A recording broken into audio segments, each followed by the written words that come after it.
because she didn't have kidney control. And this is what they did in those days. They don't have the, what is it, those things that they advertise now? Bedpans. No, Sen. They have some kind of a Depend Depend. for bladder control. That's right, Depends hadn't been invented yet. But my father got her out of bed, and I can remember her walking up this slope, and we took pictures by a great big boulder. And his father had died many years earlier? When he was just a very young man, a young boy. Was he in America? No, he was in Norway at the time. No, his father never came to America. Well, now your father came over when he was real young, maybe 15 or 16? He was 15, right. Mm-hmm. And he left behind his mother and his sisters and struck out on his own. That's right. Did he know many people in America? I mean, he knew 3 or 4 men from Lyngdal, and he went to live with them in Nassau Street in Orange. Sigvald Olsen, who was my godfather, and Jacob Olsen, and it was probably another Olsen or Johnson. But they had a bachelor apartment, and nobody thought they were homos. This is what everybody did. They helped one another out. Well, back then they didn't have all the easy telephone calling. They didn't have jet airplanes. Yeah. He had a bicycle. It seems to me hard for somebody just to leave behind everybody he knows and strike out on his own at 15. This is what everybody was doing. If you read the book, The Emigrants. Was it survival, or he just wanted to strike it rich? It was survival. There was no work. There was no economy except to raise a few potatoes and carrots and vegetables for the winter. A few sheep to graze. Now, when was your father born, about? Well, it would be 15 years prior. To 1906? Let's see now. Mother was born, he was born in 1890. So about and my mother was born in 1886. She was 4 years older. Okay, so your father came over about 1905. Right. And he was instrumental in starting the Norwegian Evangelical Free Church down in Cleveland Street. They all banded together, the Christians. They were all very young. I remember he told me he earned $3 a week. And he bicycled from Nassau Street up to the Orange Quarry. Was he a very religious, a very spiritual man, or more practical type? He was, I would say he was he was both. He might not talk a lot, but we had prayer in the home, and he was also instrumental in building the other church, Bethany, years later. He put legs to his prayers, as the expression goes. Was he one of the leaders in the church as he got older? Absolutely. People looked to him for advice? Right. We had all these visiting ministers, my mother too. Visiting missionaries, visiting preachers. We had to get out of bed and sleep on the floor or the sofa to make room for the visiting people. Now your mother, tell us about her background, her family. Did you ever meet her parents? No, she was an orphan when she was around 13 or 14. So no, she wasn't. No, her father was living, that's right. But her mother died, and she helped take care of her younger sisters. She had 2 brothers who were at sea. They were sailors. And they're the ones that wrote the confirmation letter. Remember, I gave you an English translation?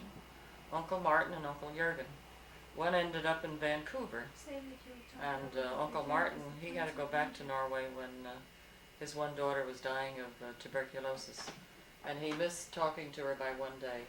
She died the day before the boat docked. Now how many... My father loaned them money to buy the tickets. When did your mother come to America? It was about the same time, 1905? 1905. There was a wave of immigration. And she had 2 sisters that were here too.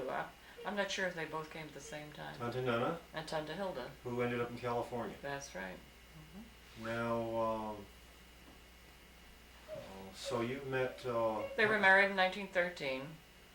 And when they had a silver wedding, my father gave a bang-up reception because they hadn't had any wedding in 1913.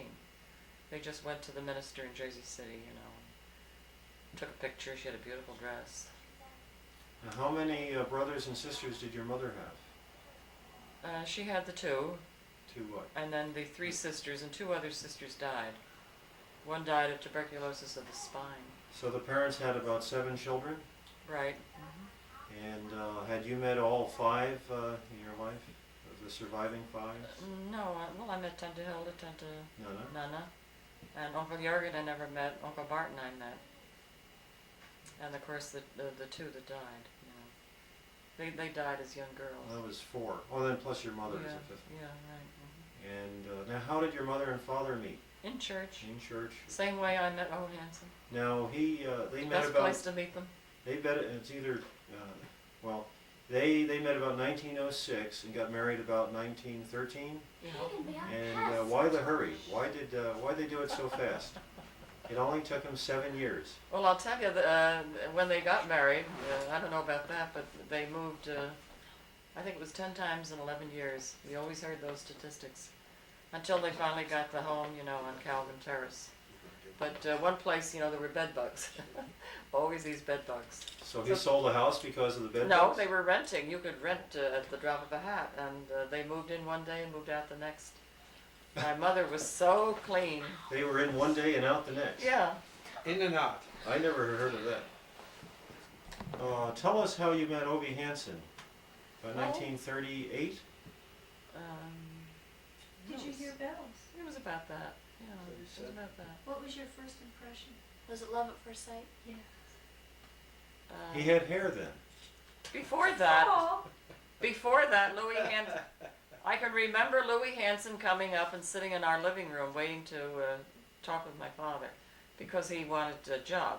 See, different men, you know, they would come and, you know, ask if he had work. And then while we were waiting for Gabriel Upsall to show up, he took a picture out of his pocket and he wanted to show me that he had family too. And I remember the picture, you know, where the 3 boys were lined up with Judith. And that was my first introduction. Well, he just had the picture, but you had not met Dad yet? No.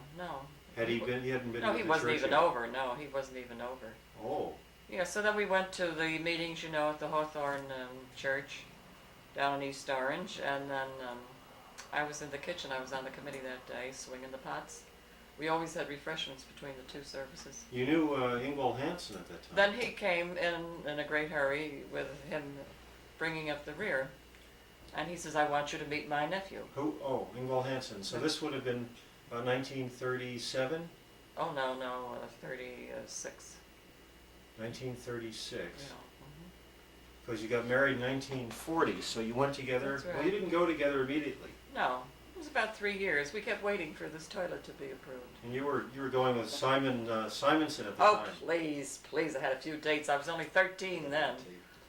No, I was only 13. You I had dates categorically deny I had that dates Simon with was other an people. active boyfriend?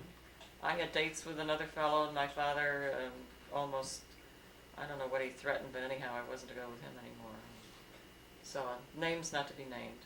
Went with a fellow named Sam. I've probably met a few of them. He was from, Sam was from Brooklyn. Had a lot of fun dates there.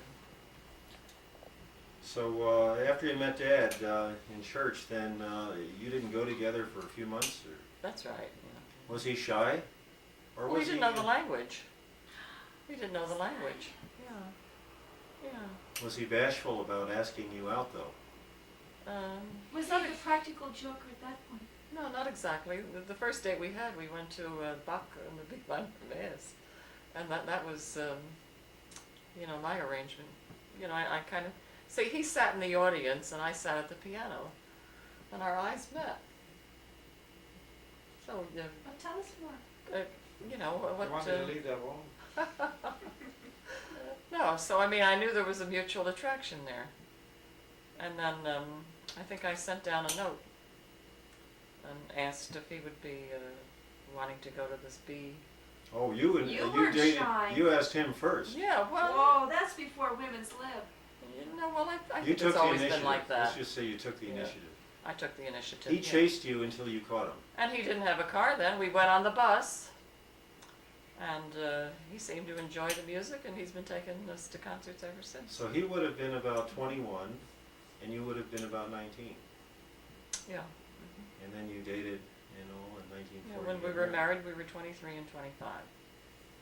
Yeah. And then, of course, he got a little car, you know, and then we bounced around in that. The driver's seat had a big hollow in it, you know, it was so ancient. I sat tall, and he sat a little lower. And then we had a little gray car, and his mother came over from Norway, and we sat 3 of us in that tiny little gray car. Do you remember the model? What kind was it? What kind of car? It only had the front section. The first car was a Durant. due A what? rent. He paid $10 for it. No, $13. Correction. $13.50. And that same year, they started with a motor vehicle inspection. And the car was in not too good of a shape. It needed brakes and other things. Brakes. So I had to spend another $40 on it in order to get through inspection.